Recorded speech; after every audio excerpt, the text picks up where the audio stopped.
嗨，各位居民大家好，我係方國珊。連接將軍澳67區聯用綜合大樓同埋鄰近嘅發展項目有2條行人天橋嘅項目呢，而家已經處於施工嘅階段，預計會配合大樓喺2028年完工。2條行人天橋闊4.5米，長約45至到50米，分別橫跨唐賢街同埋寶邑路，連接天晉3A 同埋將軍澳中心2個私人屋苑。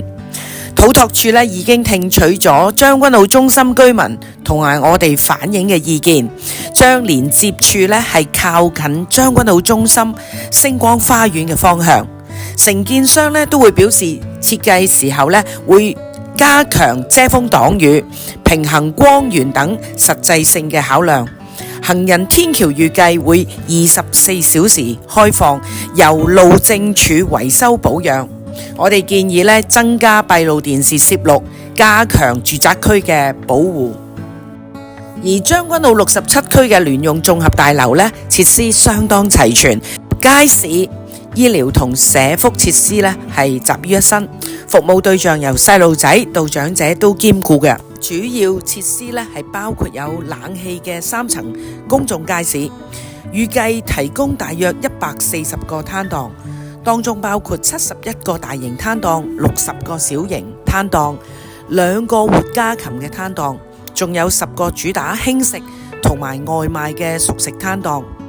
而政府亦考慮係改革營運街市嘅管理，今年嘗試招標引入承建商管理同埋營運政府街市。喺立法會衛生事務委員會上我多次提出支持引入管理，即係外判，但係監管責任不外判。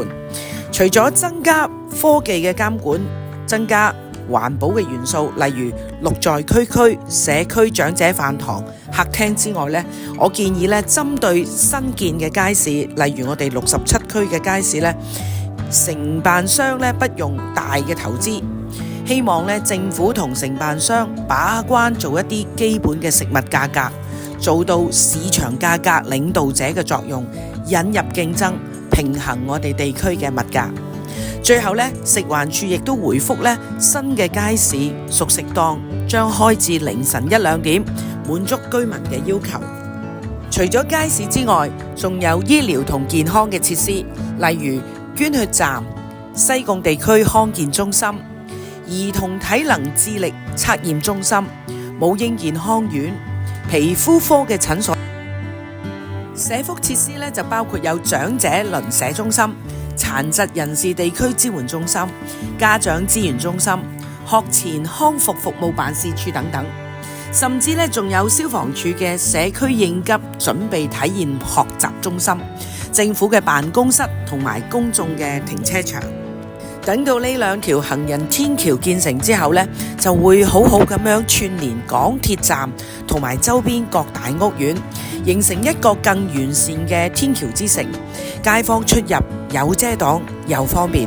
如果大家對呢個大樓有咩疑問，或者想知道邊方面嘅細節，歡迎下面留言俾我哋會盡量為大家解答。多謝大家。